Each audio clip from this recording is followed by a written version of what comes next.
நம பார்வதீவதையே ஹர மகாதேவா. ஞானமே வடிவாகிய ஞானமான நடராச பெருமான் திருவருளையும் சித்தாந்த சைவத்தின் ஆதி பரமாச்சாரியார் ஸ்ரீ மெய்கண்ட தேசிக உத்தமருடைய குருவருளையும் திருக்கைலாய பரம்பரை மெய்கண்ட சந்தானம் திருவாவடுதுறை ஆதீனம் ஸ்ரீல ஸ்ரீ 24வது குருமகா சன்னிதானம் அவருடைய குருவர்களையும் அடியேன் முதற்கண் முக்கரணங்களால் வணங்குகிறேன். ஒரு பெரிய பணக்கார வீட்டில் ஒரு வயதான பாட்டி ஒன்று வேலை பார்த்தாங்க. அந்த பாட்டிக்கு சாயங்காலம் ஒரு 5 மணிக்கெல்லாம் வேலையெல்லாம் முடிஞ்சிடும். அது ஒரு மார்கழி மாதம். அங்கே இருக்கக்கூடிய சிவன் கோயிலில் தினம் ராத்திரி 8 மணியிலேருந்து 10 மணி வரைக்கும் திருவம்பாவை திருப்பள்ளி எழுச்சியை பற்றி 30 நாளும் தொடர் சொற்பொழிவு நடக்கும். இந்த பாட்டி தினம் சாயங்காலம் போய் அங்கே போய் கோயிலில் வழிபாடு பண்ணிவிட்டு 8 மணியிலேருந்து 10 மணி வரைக்கும் அந்த சொற்பொழிவை கேட்டுட்டு வீட்டுக்கு வரும். நல்ல குளிர்காலம், பாட்டிக்கு வேறு வயசாகி போச்சா, ஒரு வாரத்திலே நல்ல சளி பிடிச்சிட்டு இந்த பாட்டி பகலெல்லாம் வேலை செய்யும்போது இருமிக்கிட்டே இருக்கும். இதை பார்த்து அந்த வீட்டு முதலாளி கூட இருக்கவங்ககிட்டலாம் கேட்குறாரு, ஏன் பாட்டி இருமிக்கிட்டே இருக்குன்னு. இப்போ அவங்கெல்லாம் சொல்கிறாங்க, தினம் அந்த பாட்டி அந்த கோயிலில் போய் உட்காந்து சொற்பொழிவு கேட்குறேன்னு ராத்திரி 10 மணி வரைக்கும் குளிரில் உட்காந்துட்டு வருது, அதனால தான் உடம்பு சரியில்லாமல் போச்சு அப்படிங்கிறாங்க. உடனே இவர் யோசிக்கிறார், இந்த பாட்டிக்கு என்ன தெரியும், இவங்க எதுக்கு சொற்பொழிவு கேட்க போகிறாங்கன்னு சொல்லிட்டு அந்த பாட்டியை கூப்பிட்டு, உனக்கு மெய்கண்ட சாத்திரம் தெரியுமான்னு கேட்குறாரு. அந்த பாட்டி, அப்படியா, அதெல்லாம் தெரியாது அப்படின்னா என்னன்னு கேட்குது. உடனே உனக்கு திருமுறை பாட தெரியுமா கேட்குறாரு. திருமுறையும் பாட தெரியாது, ஒன்றும் தெரியாது. சரி, திருமுறையாவது தெரியுமா? நான் அதெல்லாம் ஒன்றும் தெரியாது. இன்னும் சொல்லப்போனால் எனக்கு எழுத படிக்கவே தெரியாது அப்படின்னு சொல்லுது. உடனே அந்த வீட்டு முதலாளி சிரிச்சுக்கிட்டே சொல்கிறாரு, எழுத படிக்கவே தெரியலையே, நீ போய் அந்த திருவம்பாவை திருப்பள்ளி எழுச்சி சொற்பொழிவு கேட்டு என்ன பண்ண போகிற, உனக்கு என்ன புரிய போகுது? சரி, இதெல்லாம் தெரியாமல் இப்படி தினம் குளூரில் போய் உட்கார்ந்துருக்கிறதுனால உனக்கு என்ன பயன்? வேணால் சளி பிடிச்சது தான் மிச்சம். மூங்கில் கூடையில் தண்ணி அள்ள முடியுமா? இது வேடிக்கையாக இருக்குது, நீ எதுக்கு அங்கே போகிற அப்படின்னு சொல்லி சிரிச்சுக்கிட்டே கேட்டார். இது கேட்டவுடனே அந்த பாட்டி கொஞ்ச நேரம் யோசிச்சுட்டு அதுவும் பதிலுக்கு சிரிச்சுட்டே சொல்லிச்சு, மூங்கில் கூடையில் தண்ணி அள்ள முடியாதுங்கிறது எனக்கும் தெரியும், இருந்தாலும் மூங்கில் கூடையே திரும்ப திரும்ப தண்ணியில் முக்கி எடுத்தோன்னா அந்த கூடை சுத்தமாயிரும்ல, அதுக்காகத்தான் போகிறேன். திரும்ப திரும்ப இந்த மாதிரி நல்ல விஷயங்களை கேட்க கேட்க என் மனசில் இருக்கக்கூடிய அந்த மாசுகள் அழுக்கெல்லாம் நீங்கி போகும், அதனால தான் நான் இதை போய் கேட்குறது உட்கார்ந்துருக்கேன்னு சொல்லித்தான். இதைத்தான் எனைத்தானும் நல்லவை கேட்க அனைத்தானும் ஆன்ற பெருமை தரும் அப்படின்னு கேள்வி அதிகாரத்தில் தெய்வப்புலவரும் நமக்கு தெரிவிக்கிறார்.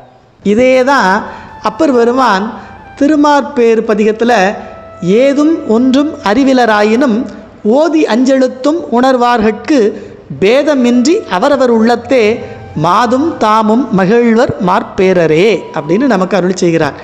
அதாவது உங்களுக்கு சித்தாந்த ஞானமோ இசை ஞானமோ திருமுறைகளோ எழுத படிக்க தெரியாட்டா கூட பரவாயில்ல, நீங்கள் அஞ்செழுத்தை உள்ளம் ஒன்றி இருந்து உள்ளன்போடு சொல்லிக்கிட்டே வந்தீங்கன்னா இறைவன் உங்களுடைய மனதில் உமாதேவியோடு எழுந்தருளி, அதாவது திருவருள் புரிகிறதுக்காக உங்களுடைய மனத்திலேயே எழுந்தருளி உங்களுக்கு பக்குவ நிலையை ஏற்படுத்துவதற்கான சூழல்களை எல்லாம் உண்டாக்கி சிறந்த ஒரு குருநாதனை கொண்டு உங்களுக்கு இந்த திருமுறை சித்தாந்த சாத்திரங்கள் எல்லாம் சொல்லி அஞ்செழுத்தின் உண்மை பொருளை உணர்த்தி அதை உள்ளவாறு உணர்ந்து நீங்கள் ஜபிச்சு நல்ல கதி அடைகிறதுக்கான வாய்ப்பை ஏற்படுத்தி தருவார் அப்படின்னு சொல்கிறார்.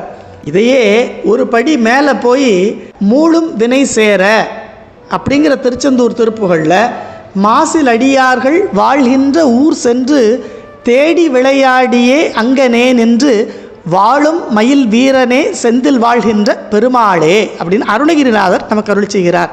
அதாவது குற்றமற்ற மெய்யடியார்கள் வாழ்கின்ற ஊர் எது எது அப்படின்னு தேடி தானே நேரடியாக சென்று அங்கு இருக்கக்கூடிய அடியார்களுடைய மனத்திலே நிரந்தரமாக தங்கி இருந்து அவர்களுடைய வாழ்க்கையில் பல திருவிளையாடல்களை புரிந்து அவர்களை பக்குவப்படுத்தி அவர்களுக்கு ஞானத்தை கொடுத்து முக்தியும் கொடுக்கிறாரு. அவர் யாருன்னா திருச்செந்தூர் பதியிலே எழுந்தருளி இருக்கக்கூடிய செந்திலாண்டவ பெருமான் அப்படின்னு அருணகிரிநாதர் நமக்கு இதை தெரிவிக்கிறார்.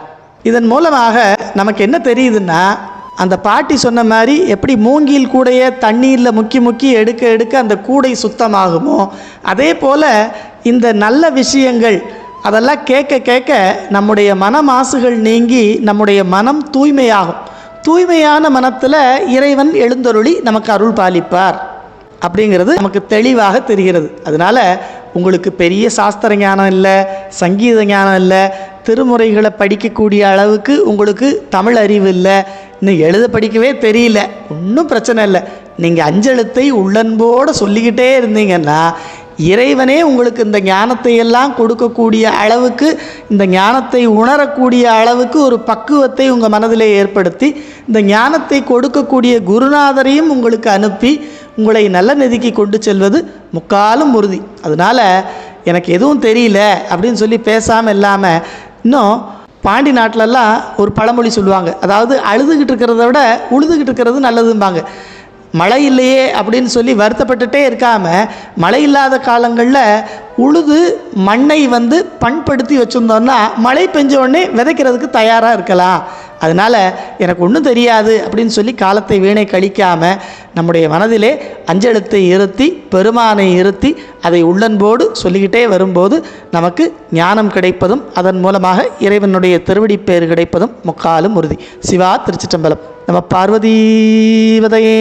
ஹர ஹர மகாதேவா.